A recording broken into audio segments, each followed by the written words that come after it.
उस दिन आप लोगों से बात की, याद आ रहा है आप सबको? हाँ जी, याद आ रहा है आप सबको यहाँ पे? याद आ रहा है आप सबको यहाँ पे जो फर्स्ट क्लास में जो लोग थे मेरे उस दिन, ये लोग क्यों घूमते थे, क्या करते थे, ये सारी चीजें मैंने आप सबसे यहाँ पे बात की, याद आ रहा है? हाँ, याद आ रहा है आप सबको यहाँ पे? देखिए बेसिकली मैं आपको बुक में इसलिए दिखाते चल रही हूँ ताकि आपको थोड़ा सा क्या हो यहाँ पे क्लियर हो जाए कि भाई चीजें कैसे चल रही थी।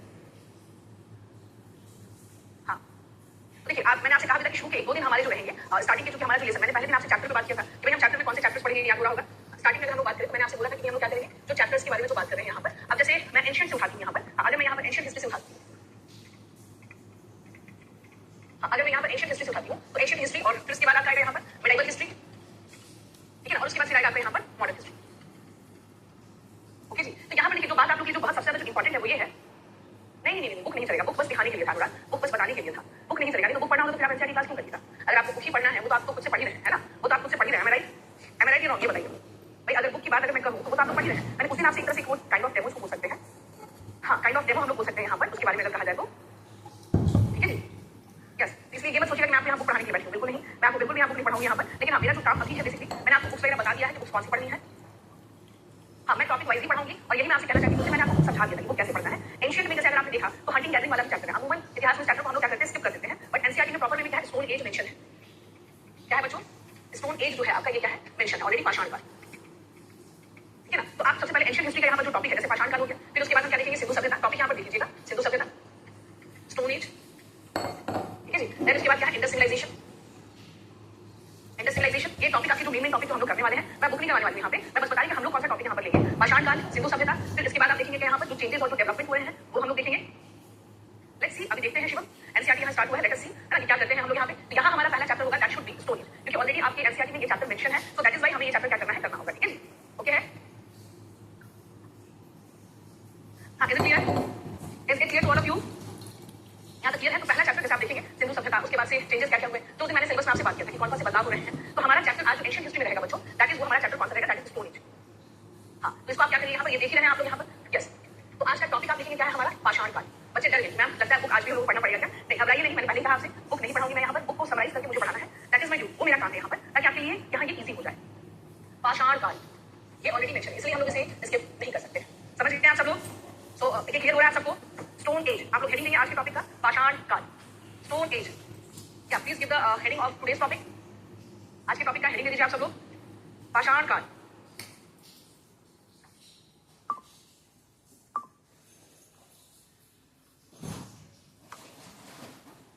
हाँ जी, लिखिए आप सब यहाँ पे टॉपिक का नाम लिखिए आप सबने, पाषाण काल,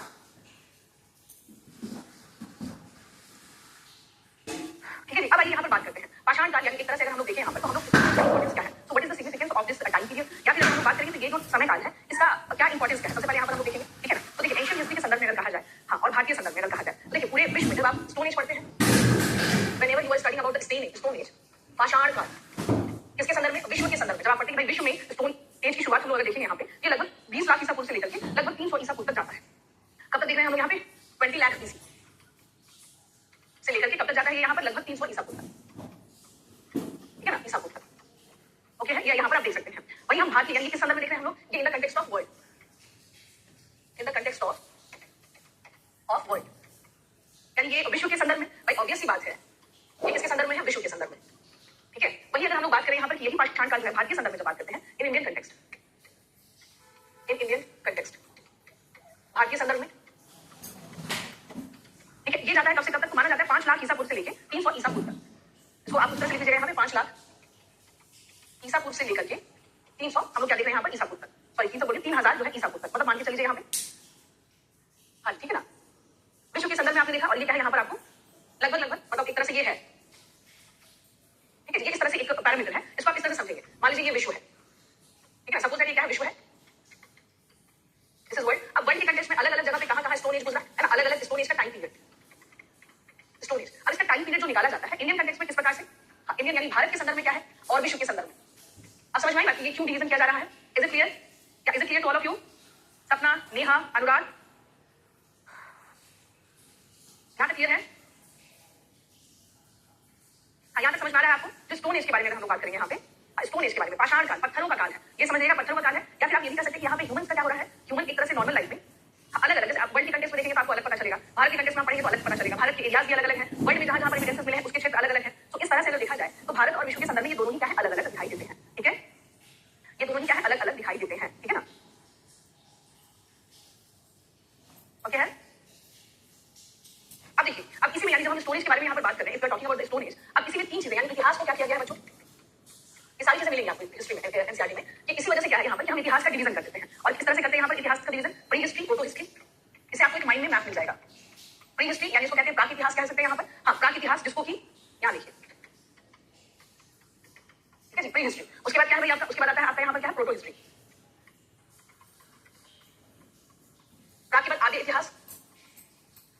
इतिहास को समझने के लिए किस प्रकार से हमने डिवीजन किया है, तो एक हो गया आपका प्रोटो हिस्ट्री और the third one is that is history, that is history. अब देखिए यहाँ पर बात करें कि भाई प्री हिस्ट्री में अगर हम लोग बात करें तो लगभग यही जो कालखंड में बता रही थी 20 लाख से लेकर के 3000 ईसा पूर्व तक का जो टाइम पीरियड है, ये कब तक जाता है आपको यहाँ पे, हाँ देखिएगा यहाँ पे, सॉरी 20 लाख ईसा पूर्व से लेकर के 3000 ईसा पूर्व तक, इसको हम लोग क्या कहते हैं, प्री हिस्ट्री। अब एक चीज समझ लीजिएगा यहाँ पे, यानी अगर बोला जाए कि इस पूरे एरा को समझने के लिए we don't have any type of information, हमारे पास कोई भी लिखित साक्ष्य उपलब्ध नहीं है। अब जो भी है फॉसिल्स है, औजार है, उसी के माध्यम से हम लोग ये पता करते हैं। यानी यहाँ हम लोग क्या देख रहे हैं कि यहाँ पर क्या नहीं है, लिखित साक्ष्य उपलब्ध नहीं है ना, यानी रिटन जो एविडेंस है वो नहीं है। रिटन एविडेंस क्या है, वी डोंट हैव। तो फिर हम इसमें डिपेंडेंट किस पे हैं भाई, तो जीवाश्म हो गए, पत्थर हो गए, ये जो अलग कहा जाए तो हम इसी सब पे क्या है यहाँ पर डिपेंडेंट है, जीवाश्म, फॉसिल्स, ठीक है ना। उसके अलावा टूल्स, जो भी इनके पत्थरों के औजार हो गए, यही सब हम लोगों के सामने क्या है यहाँ पर। तो अब आपको समझ में आया, यानी जब ह्यूमन का जब टाइम पीरियड शुरू हो रहा होता है, तीन भागों में देखिए हम लोग इतिहास को पढ़ने के लिए, वैसे कि जब आप देखेंगे तो स्टोन एज को समझने के लिए, मैं इसको क्यों बता रही हूँ आपको, इसलिए बता रही हूँ क्योंकि स्टोन एज को समझने के लिए आपको ये समय समझना पड़ेगा कि आखिर स्टोन एज हिस्ट्री में कौन से टाइम पीरियड पे जाएगा। समझ में आई बात, प्री हिस्ट्री है, यानी इस समय पर लोग जो है यहाँ पर स्टोन एज के टाइम पे जो लोग थे उनको लिखना नहीं आता था, या इनको इसका आइडियाज नहीं था। Is it clear, is it clear to all of you. Neha, Anurag, हाँ जी, सयाली, सोनम, समझ में, यानी अगर आपसे पूछा जाए कि स्टोन एज को हम लोग किसमें रखेंगे, तो हम लोग किसमें रख सकते हैं यहाँ पर, प्री हिस्ट्री में हम लोग स्टोन एज को रखेंगे। इसलिए प्री हिस्ट्री में रखेंगे, पहले अभी इसमें तो आइए, पहले इसमें तो आइए, प्री हिस्ट्री को हम क्यों डिवाइड करेंगे। प्री हिस्ट्री में हम क्या देख रहे हैं, यहाँ से यहाँ तक का टाइम पीरियड जो है ये आ जाता है इसमें प्री हिस्ट्री में, जहाँ पर हम लोग देख रहे हैं कि लिखित साक्ष्य नहीं है, मोस्ट ऑफ, एक बार दोबारा बता दूं, अच्छा ठीक है, देखिए इतिहास जो है इसको बेसिकली तीन पार्ट्स में हम लोग डिवीजन करते हैं, ओके, स्पेशली तीन पार्ट्स में, क्योंकि देखिए इतिहास में अलग अलग फेजेस चले हैं। जब बात करते हैं हम लोग यहाँ पर किसके मामले में, स्टोन एज के बारे में, तो स्टोन एज का जो समय है, जो काल है, वो कब से कब तक है, 20 लाख ईसा पूर्व से लेकर के 3000 ईसा पूर्व तक माना जाता है। और इसमें जो मेन बात है वो ये है, इसमें कोई भी लिखित साक्ष्य नहीं है, रिटन एविडेंसेस नहीं है, we don't have written evidences of this time period. Is it okay, क्या इज इट ओके, समझ में आई बात यहाँ तक, कोई भी लिखित साक्ष्य नहीं है। तो ज्यादातर हम लोग क्या देखते हैं, पत्थर के औजार, मृदबांड, हड्डियां, यही सब क्या है हमारे सामने, इसके एविडेंसेस है इस टाइम पीरियड के। तो आप जो टॉपिक आप पढ़ने वाले हैं भूमिका, वो टॉपिक है आपका स्टोन एज। अब सवाल उठता है कि स्टोन एज को हम किसमें रखेंगे, बताइए किसमें रखेंगे हम लोग, क्या स्टोन एज में लिखना पढ़ना जानते थे क्या, बताइए, क्या स्टोन एज में हम लोग लिखना पढ़ना जानते थे क्या, नहीं जानते थे, ठीक है ना। तो मोस्ट ऑफ हम क्या, अब आप यहाँ पर क्लियर कर सकते हैं कि भाई जो पाषाण काल है उसको हम लोग किसमें रखेंगे, प्री हिस्ट्री में। समझ गए आप सब लोग, प्री हिस्ट्री में, क्योंकि अभी मैंने बताया 20 लाख ईसा पूर्व से लेकर के 3000 ईसा पूर्व तक का जो काल है, यानी this entire time period was the pre historic era, इसको हम लोग प्री हिस्टोरिक में रखते हैं। समझ गए ये, हाँ समझ गए आप सब लोग, ठीक है जी। तो आपके लिए क्या इंपॉर्टेंट है, क्योंकि आप स्टोन एज पढ़ने वाले हैं तो आपको पता होना चाहिए कि इतिहास में कौन से कालखंड में इसको रखेंगे, कैसे टाइम पर कोई रिटन एविडेंसेस है या नहीं है, किस वजह से हम यहाँ पे रखेंगे। ओके, तो आप लिख सकते हैं यहाँ पर कि दैट स्टोन एज जो है वो किसमें आएगा, स्टोन एज वो किसमें आएगा बच्चों, स्टोन एज इसमें आएगा, तो कौन से कालखंड में आएगा, प्री हिस्टोरिक में। ओके, हाँ अब आते हैं यहाँ पर, जैसे अगर हम लोग बात करें यहाँ पे कि इसमें जो है प्रॉपर में अगर कहा जाए कि लिखित साक्ष्य तो है, एविडेंस की नीड जरूरत है ना, क्योंकि मान लीजिए हमारे पास एविडेंसेस हैं। अब एविडेंसेस जब है तो एविडेंसेस को किसी तरह से बांटेंगे ना भाई, कि कैसे एक समय पर लिखित कुछ एविडेंसेस हैं, एक सर्टेन पॉइंट के बाद एविडेंसेस है ही नहीं, तो हमें इसे कहीं ना कहीं तो डिवाइड करना होगा ना, अपनी सहूलियत के लिए हमें पढ़ने के लिए इतिहास को इसे बांटना ही पड़ेगा। प्रोटो हिस्ट्री में देख लीजिए यहाँ पर, यानी अब जो है यहाँ पर ये पूरा का पूरा 3000 से लेकर के 3000 ईसा पूर्व से लेकर के कब तक हम लोग देख रहे हैं, जब तक कि यहाँ पर लिखित एविडेंसेस नहीं मिल जाते हैं हम लोगों के पास। जैसे आप इसको कह सकते हैं लगभग 600 ईसा पूर्व तक, लगभग 600 ईसा पूर्व तक मान के चलीजिए, यानी ये मतलब ये किस टाइम पर लिखे जाने लगे थे चीजें। तो ये क्या है, जैसे इंडस्ट्रियलाइजेशन, भाई हमारे पास एविडेंसेस तो है लेकिन हम इसे पढ़ नहीं पाते हैं, we have evidences but not जो है यहाँ पर अभी तक ये स्पेल नहीं कर पाए हम लोग, ठीक है ना। तो भाई साक्ष्य तो है हमारे पास, अब जैसे एविडेंस है यानी साक्ष्य है लेकिन पढ़े नहीं जा सके, पढ़े नहीं जा सकते, ठीक है ना। We have evidences but not readable get, अभी तक हमने इसे पढ़ा नहीं है। क्या इंडस की लिपि पढ़ी गई है, आपको बताइए यहाँ पे, क्या सिंधु सभ्यता की लिपि पढ़ी गई है, हाँ जी बताइए, क्या सिंधु सभ्यता की लिपि जो है वो पढ़ ली गई है, ये बताइए, नहीं पढ़ी गई है, ठीक है ना। सिंधु सभ्यता के उसके आसपास भी आप देखेंगे, इनफैक्ट आपको वैदिक काल भी बता दूं, श्रुति काल कहा जाता था, यानी सुन करके लोग क्या करते थे, एक दूसरे को ट्रांसफर करते थे। फाइनली 600 बीसी में, यानी 600 ईसा पूर्व में जाकर के ये चीजें डेवलप हुई, है ना। यस, तो ये समझ लीजिएगा, तो 600 ईसा पूर्व में अनुराग ने पूछा, तो एक बात मैं बता देती हूँ, ऋग्वेदिक काल जो आप बात कर रहे हैं, जैसे 1500 ईसा पूर्व से लेकर के आप आते हैं 1000 तक, ये पूरा आपका ऋग्वेदिक काल है, और 1000 ईसा पूर्व से लेकर के 600 ईसा पूर्व तक का पूरा उत्तर वैदिक काल है। तो मोस्ट ऑफ चीजें जो कंपाइलेशन हुआ है, जिसको हमने लिपिबद्ध किया है, वो कब किया है, 600 ईसा पूर्व में, कब किया है, 600 ईसा पूर्व। ओके, इसी वजह से यहाँ तक का जो समय काल है ये कहलाता है प्रोटो हिस्ट्री, यानी हमारे पास एविडेंसेस तो है बट वो हम पढ़ नहीं पाए हैं। अब क्लियर है। अब इसके बाद लास्ट आ जाता है ऐतिहासिक काल। हिस्ट्री का मतलब हुआ ऐतिहासिक काल, बिगिनिंग ऑफ हिस्टोरिकल एरा, ऐतिहासिक काल। अब इस समय पर क्या होता है कि पूरा का पूरा 600 ईसा पूर्व से लेकर के टिल, यानी आप आगे इसलिए जो भी है, जहां तक लिखी गई, जो आगे गई, यहाँ तक क्या है, अब हमारे पास लिखित साक्ष्य है। अब हमारे पास क्या है बच्चों, लिखित साक्ष्य है। तो वी हैव रिटन एविडेंसेस।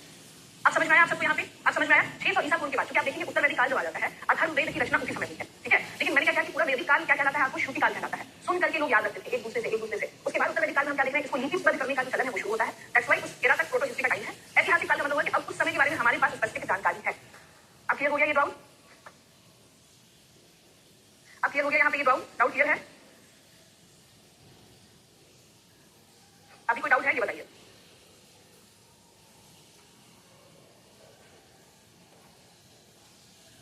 ऐतिहासिक काल में लिख लीजिएगा, जो लिखित साक्ष्य जो हमारे पास अवेलेबल है, जो लिखित साक्ष्य हमारे पास अवेलेबल है, उसे हम लोग क्या कहते हैं, हिस्टोरिकल एरा, उसे ही कहते हैं। डाउट क्लियर है आप सबका? जी, डाउट क्लियर है आप सबका? चलिए अब आगे बढ़ते हैं हम लोग यहाँ पर। अब हम लोग बात करते हैं, जो अब हम लोग आते हैं अपने टॉपिक की। याद रखिए टॉपिक से रिलेटेड है, लेकिन हिस्ट्री की आपको ओवरऑल समझ आपकी विकसित हो जाएगी। ओके, इसको कहते हैं proto history, this is known as the प्रागैतिहासिक काल। ये आपका ऐतिहासिक काल है, तो कम से कम अब इसके बारे में आपको यहाँ पर जानकारी हो जाएगी। चलिए अब आते हैं नेक्स्ट, यहाँ पर हम लोग पाषाण काल के बारे में बात करेंगे। ओके, पाषाण काल। देखिए भाई, जब आप स्टोन एज पढ़ते हैं ना, तो आप क्या देखेंगे, यहाँ पर अलग अलग फेजेस आपको दिखाई देंगे। यहाँ पे स्टोन एज, अब जो कि 20 लाख से हम लोग क्या देख रहे हैं, यहाँ पर 3000 ईसा पूर्व तक हम लोग देख सकते हैं। अब 20 लाख ईसा पूर्व से हम क्या देख रहे हैं, यहाँ पर 3000 ईसा पूर्व तक। ये जो टाइम पीरियड है, अब इसमें देखिए इसमें डिवीजन है। इसमें डिवीजन किस तरह से किया गया है, जब एनसीईआरटी पढ़िए तो ह्यूमन एवोल्यूशन, आइस एज और उसके बाद से पाषाण उपकरण, यानी हम इस एंटायर पीरियड को हाउ कैन वी डिवाइड, हम इसको किस तरह से डिवीजन कर सकते हैं। तो पहला हम क्या देखेंगे यहाँ पर, वो है आपको ह्यूमन एवोल्यूशन। ह्यूमन एवोल्यूशन यानी इसके बारे में अगर कहा जाए तो हम लोग क्या देख रहे हैं, मानव का विकास कह सकते हैं या मानव का खुद विकास।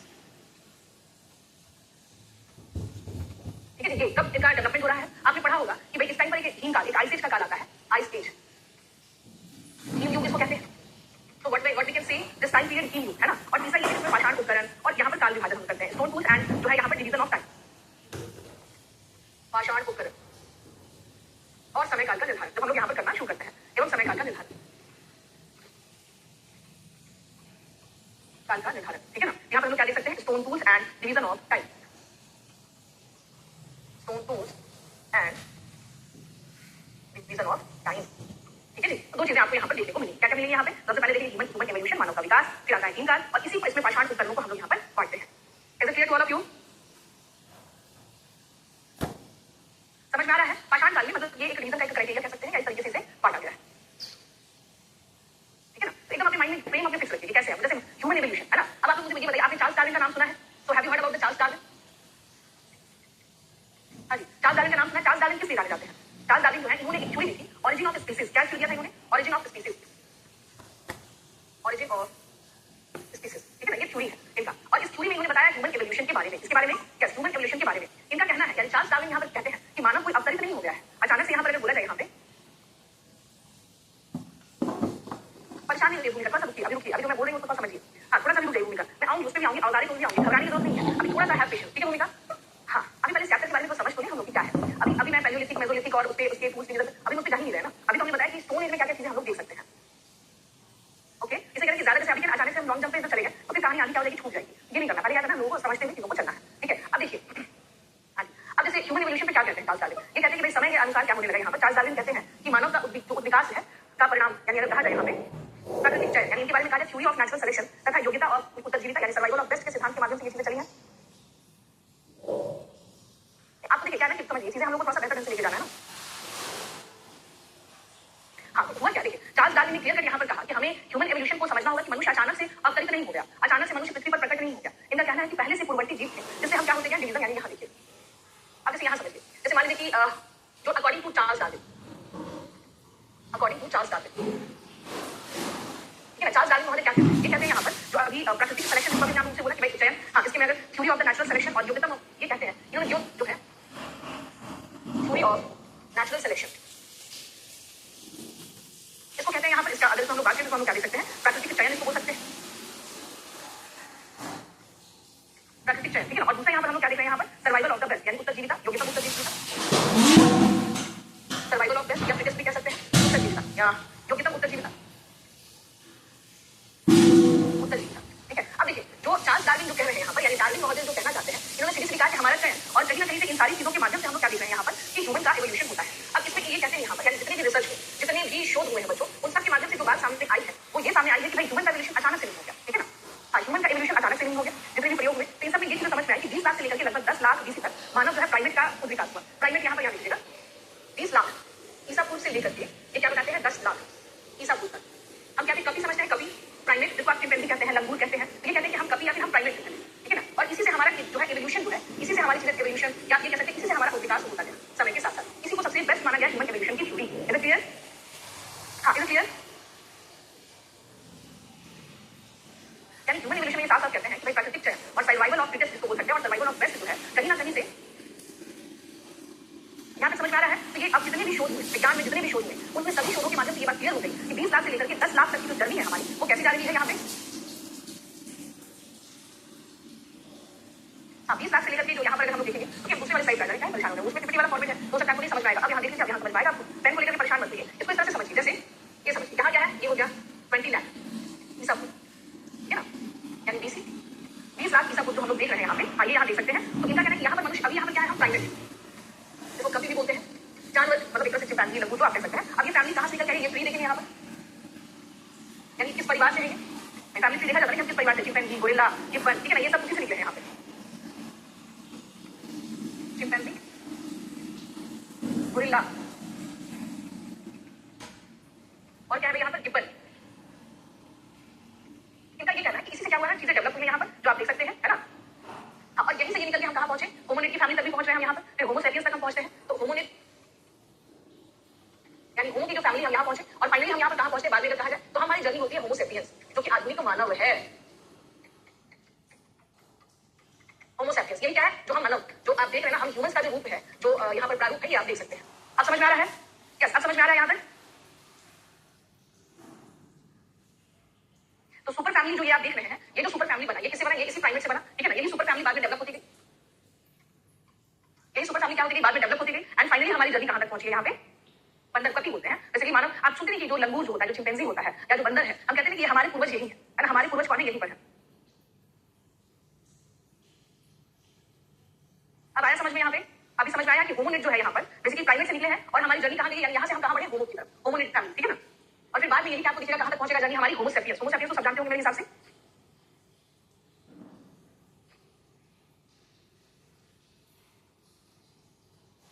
ओके है। हाँ जी, क्लियर हुआ यहाँ पे। होमो सेपियंस जो आप हैं, जो हम हैं, हम लोग इसी सुपर फैमिली के पार्ट हैं, लेकिन हम जब और डेवलप हुए, यानी आगे का जो विकसित, जो आप क्या नाम है, विक्की नाम है, विक्की, जैसे आप एक विकसित मानव है ना, मैं एक विकसित मानव हूँ, यानी हम लोग बातचीत कर रहे हैं, तो ये होमो सेपियंस है, जो कि निकले कहाँ से, यहीं से निकले थे। कहाँ से निकले थे?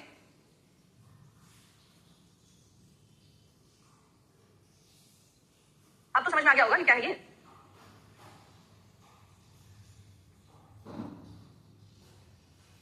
यानी इसी इसमें अगर हम लोग बात करें, यहाँ पे देखिएगा, यहाँ पे अब यानी यही होमोनिड जो है बाद में किसमें डेवलप होगी बच्चों, होमो सेपियंस में, यानी आधुनिक मानव। हाँ, होमोनिड के बाद से ही शुरुआत, यानी समझिए, यानी यहाँ देखिए बीच में आया है, यहाँ पे भी क्या है, ऑस्ट्रेलोपैथिकस है, यानी ये ह्यूमन का ही रूप है। यहाँ पर बताया तो अभी आपसे, देखिए यहाँ क्लास में भी सुन नहीं रहे थे क्या, अभी बताया मैंने यहाँ पे, उसमें इस पे नहीं जाना, आपको बस यहाँ देखना है कि यहाँ क्या है ना। जब आप स्टोन एज पढ़ रहे हैं तो आपको थोड़ा सा बस क्या करना है, ह्यूमन एवोल्यूशन मैं आपको अपनी तरफ से इसमें एडिशनल यहाँ बता देता है, आपको ध्यान में, ठीक है ना। तो माना था कि भाई उसके पहले 26 लाख ईसा पूर्व के आसपास जो है हम प्राइमेट से ऑस्ट्रेलोपैथिकस के रूप में कन्वर्ट हुए। जैसे ये मान लीजिए सुपर फैमिली है ना, यही से निकले हैं सब लोग। तो बस इसमें हम लोग क्या देख रहे हैं, पहले हम क्या थे भाई, प्राइमेट थे, यानी कभी, ठीक है ना। और यहीं से फिर हम क्या देख रहे हैं कि इसी का एक ब्रांच कहाँ जाकर के निकल रहा है, ऑस्ट्रेलोपैथिकस, यानी प्राइमेट से ही क्या इमर्ज हुआ, यहाँ पे उद्भव हुआ किसका, ऑस्ट्रेलोपैथिकस का, ऑस्ट्रेलोपैथिकस, ऑस्ट्रेलोपैथिकस, इसको ऑस्ट्रेलो बोलते हैं। देखिए होमोनिड से ही क्या निकल रहा है यहाँ पर, अगर हम लोग बात करें यहाँ पे, तो ऑस्ट्रेलोपैथिकस प्राइमेट से निकलता है के रूप में।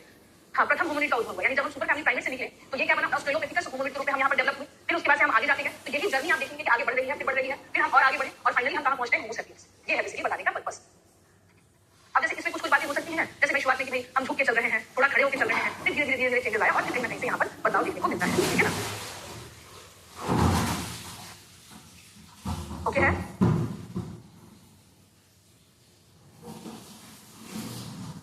अभी क्लियर हुआ? सबकी जरूरत नहीं है, नहीं समझ में आता, सबकी जरूरत नहीं है। आपको कौन सा डॉक्टरी करना है ये बताइए, क्या आप कोई एंथ्रोपोलॉजी के स्टूडेंट हैं? हाँ, हमारी जो जर्नी है ना, हम होमो सेपियंस तक है। यस, बिल्कुल सही, ये लेक्चर रिकॉर्ड रहेगा। नहीं, अगर आप लोग चाहते तो मैं इसकी जर्नी और बता दूं, आपको पूरा बता दूं, क्रो-मैग्नन मानव कौन है, ये कौन है, वो कौन है, सब बता दूं, but that is not requirement, वो आपके एनसीईआरटी में है नहीं। हाँ, इसलिए मैं आपको यहाँ पे बता रही हूँ, इसलिए मैं बोली दैट इज नॉट, ये आपके एनसीईआरटी, आपको फिर हुआ, प्राइमेट से फिर हम निकल के कैसे हम आगे बढ़े, फिर हमारी जर्नी ऐसी हुई। फाइनली जो हमारा जो मेन रूट है जिसमें कि हम लोग क्या है, हम ह्यूमंस, यानी अगर बात किया जाए कि ह्यूमंस हमारा यहाँ पर डेवलपमेंट होता है, ठीक है ना। ओके, तो अब देखिए, अब आपको क्या देखना है, आप स्टोरी में ये चीजें समझ रहे हैं। अब यही पाषाण काल आप क्या देखेंगे यहाँ पर, अब देखिए पढ़ने के लिए तो बहुत कुछ है ना, पढ़ने के लिए बहुत कुछ एक्स्ट्रा नॉलेज देना है, बहुत कुछ है, बट हमें अपने बुक के साथ भी तो चलना है ना, एनसीईआरटी बुक के साथ भी तो चलना है ना। होमो सैपियंस से ही हम लोगों का क्या है यहाँ पर, जो हम ह्यूमंस हैं वो होमो सैपियंस से है, ठीक है ना।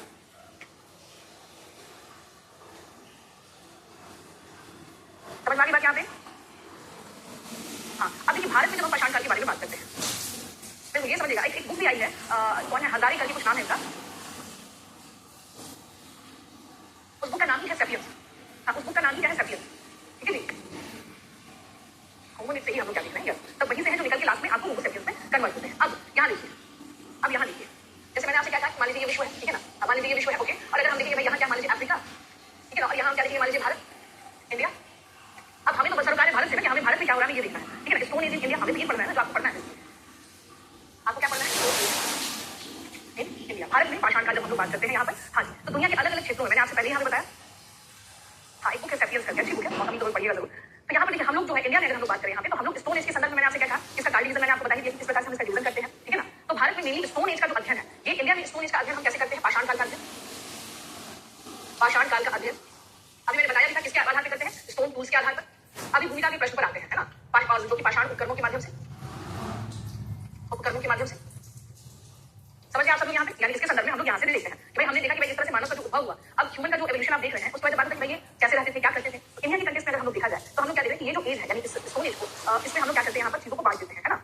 यस, तो सबसे पहले यहाँ पर देखेंगे कि हमने स्टोन एज को बांटा कैसे है भारत में, how can we divide the stone age in India. पाषाण काल का डिवीजन कैसा, ये मैंने शायद बताया था, पाषाण काल, स्टोन एज। अब इसमें क्या क्या है, पूरा पाषाण, मध्य पाषाण, जो आपको इसमें यहाँ देखना है, दैट इज पूरा पाषाण काल, पेलियोलिथिक पीरियड। दूसरा क्या है यहाँ पर आपको, मध्य पाषाण काल, इट मींस मेसोलिथिक पीरियड। और तीसरा जो है आपका वो है आपको नव पाषाण काल, न्यूलिथिक पीरियड, ठीक है ना। ठीक है, अब देखिए इसमें हम लोग बात करें यहाँ पर, तो जो सबसे लंबा पीरियड है, this is the longest period. India में हम क्या देख रहे हैं, यह सबसे लंबा काल, यह सबसे लंबा काल, तो this is the longest period, ठीक है ना। आप देख सकते हैं सबसे लंबा काल यहाँ पर माना जाता है, इसीलिए ये इसको हम लोग तीन भाग में बांटते हैं, निम्न पूरा पाषाण, मध्य पूरा पाषाण और उच्च पूरा पाषाण। अब समझ में आई बात, देखिए तीन फेजेस आप देख रहे हैं यहाँ पर।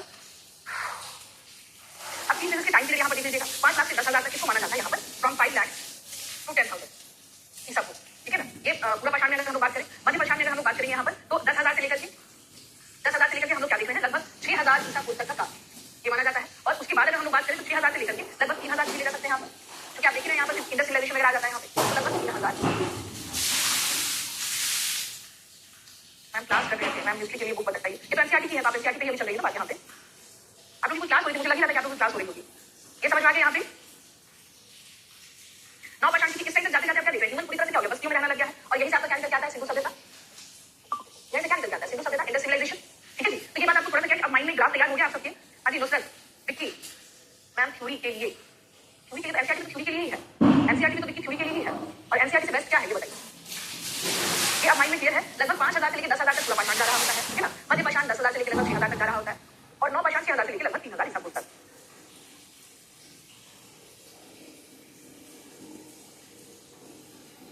यहाँ पे समझ में आया सबको, कहीं कोई दिक्कत तो नहीं है। एनसीईआरटी में यहाँ पे एडवांस हिस्ट्री है, आप भी थक गए नहीं, मैं क्यों कहूँ, मुझे तो कभी आपको एक चीज और बतानी है। अब देखिए मैंने आपसे क्या कहा, ये पीरियड सबसे लंबा है, इसलिए इसको भी हम लोग क्या करते हैं, 3 भाग में इसका डिवीजन करते हैं, इसे हम 3 भाग में बांटते हैं। अब कैसे बांटते हैं, अब यहाँ पर आगे भूमिका का सवाल, जो भूमिका ने पूछा था मैंने कहा था कि थोड़ा सा रुकना पड़ेगा, तो आपको वो भी मिल जाएगा। निम्न पूरा पाषाण काल, मध्य पूरा पाषाण काल और उच्च पूरा पाषाण काल। निम्न पूरा पाषाण काल, लोअर पैलियोलिथिक पीरियड, ठीक है ना। उसके बाद दूसरा क्या है आपको यहाँ पर, दूसरा है मिडिल पैलियोलिथिक, मध्य पूरा पाषाण काल, आपको पहला वाला ही ध्यान रखना है अपने माइंड में। और तीसरा क्या है यहाँ पर आपका उच्च पूरा पाषाण काल, उच्च पूरा पाषाण काल, यानी इसमें क्या हम देखेंगे यहाँ पर अपर पैलियोलिथिक, अपर पैलियोलिथिक, ठीक है। दे रही है यहाँ पे, तो उसी को हमने क्या किया यहाँ पर इस तरीके से डिवीजन किया। जो मैंने आपसे कहा ये बढ़ेगा, आपको अभी ध्यान आ जाएगा। देखिए जब निम्न वाले पे जाते हैं तो ये 5 लाख से 50,000 तक है, 5 लाख से 50,000, ठीक है ना, ईसा कुछ तक ये चल रहा है यहाँ पे। दूसरा जब हम आएंगे तो 50,000 से लेकर 40,000 तक, 50,000 ईसा कुछ से लेकर के 40,000 तक, ईसा कुछ तक, ठीक है जी, ये हो गया आपका। और यही जो लास्ट हम जाएंगे यहाँ पर वो 40,000 से 10,000 तक। अब देखिए आपको कैसे समझ में आ जाएगा, अभी देखिएगा से लेकर के 10,000 तक। अब बताइए यहाँ पे अभी मैंने क्या कहा है, कहाँ से कहाँ तक जा रहा है ये टाइम पीरियड, एक बार देखिए यहाँ पे भूमिका का नुसरत यहाँ देखिए कहाँ से कहाँ तक है, 5 लाख से 10,000 तक का ये टाइम है। मैंने कहा यही सबसे लंबा टाइम पीरियड है स्टोन एज में, जिसका डिवीजन हम लोग 3 पार्ट में करते हैं। 5 लाख से 10,000 जा रहा है, इसी को हमने क्या किया है, बांटा है, यानी उसमें जो फेजेस चले हैं, जैसे लोअर पैलेलिथिक में चला है तो 5 लाख से 50,000, उसके बाद आता है मध्यपुरा पाषाण का जो कि 50,000 से 40,000, और लास्ट में आते आते 40,000 से हम 10,000 तक पहुंचते हैं। यानी हम उसी क्राइटेरिया को पूरा करते हैं जो आप वहां पर देख रहे थे। समझ में आई बात यहाँ तक? हाँ अभी समझ में आई बात यहाँ तक आप सबको? क्लियर हुआ? Is it clear to all of you? समझ में आ रही बात? यानी उसी टाइम पीरियड को 3 टाइम जोन में क्या किया गया है, बांट दिया गया है सुविधा के लिए, पढ़ने की सुविधा के लिए, ताकि आपको इसमें समस्या नहीं आए। अच्छा समझ में आया ना, कहीं कोई दिक्कत नहीं हुई? यही जो आप देख रहे हैं पूरा मैंने क्या किया, the longest phase in stone age, ये स्टोन एज का सबसे बड़ा क्या है, काल है ना।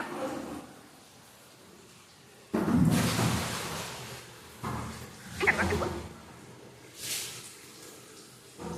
शिवानी मोदी मैम पिछली बार आपने मॉडर्न हिस्ट्री से शुरू किया था, तो एंशियंट से नहीं शुरू करेंगे, ये बताइए शिवानी, आपके मन में क्या प्रश्न है? एंशियंट से शुरू नहीं करें, मॉडर्न से शुरू करें, ये बताइए। हाँ आप समझ गए यहाँ पे? मुझे ये बताइए शिवानी, जैसे पिछली बार में आपने कहा, मैंने इस बार क्लास पूछा था, बच्चों ने कहा कि एंशियंट से मैम करिएगा तो थोड़ा करेक्ट करने में आसानी रहता है। अगर आप लोगों को लग रहा है कि मॉडर्न से करें तो मैं मॉडर्न से करा दूंगी, मुझे कहीं कोई प्रॉब्लम नहीं है, मुझे कहीं कोई प्रॉब्लम नहीं है। एंशियंट मतलब ये है कि आप लोग का डिमांड है कि हम एंशियंट से स्टार्ट करिए। आप कहिएगा मैं कल से मॉडर्न पढ़ाना शुरू करूंगी, मुझे क्या दिक्कत, आप बोलिए तो सही भाई, जो आपको पसंद हो वही बात बोलिए। ठीक है, ये क्लियर है? तो आज के लिए बच्चों इतना ही रहेगा, ये समझिएगा। स्टोन एज का मैंने आपको टाइमिंग बता दिया, ये स्टोन एज का टाइमिंग है, और ये हम लोग इंडियन कंटेक्स्ट में पढ़ रहे हैं। किसके कंटेक्स्ट में? ठीक है, कोई दिक्कत नहीं, यही चलेगा, जैसे एंशियंट चल रहा है उसी तरह से चलेगा, नो वरीज। ठीक है, तो आज यहीं तक रहने देते हैं, 1 घंटे का समय आपका समाप्त हो चुका है, 1 घंटे की क्लास रहेगी, तो बाकी लोग मिलते हैं फिर कल, ठीक है ना। अगर आप एंशियंट भी चाहते हैं, एंशियंट भी चलेगा, कोई समस्या नहीं, मुझे कहीं कोई दिक्कत नहीं, आपकी सुविधा होनी चाहिए, वो ज्यादा बेटर है, ठीक है ना। चलिए फिर कल हम लोग मिलते हैं और कल की क्लास में बात करते हैं। फिर आशा करती हूँ कि आज की क्लास आप सबको समझ में आ गई होगी। इसी तरह से एनसीईआरटी का नोट बनाते रहिएगा, है ना, जो मैं लिखवा रही हूँ इसी तरह से नोट बनाने की कोशिश करिएगा, ये आपको काफी हेल्प करेगा। ओके, अब तो क्लास का दूसरी क्लास का टाइम हो रहा है कि मैं अब कल बात करते हैं, है ना, घबराइए नहीं, आपको प्रश्न का जवाब मैं कल दे दूंगी, घबराइए कल। ओके, थैंक यू जी, थैंक यू।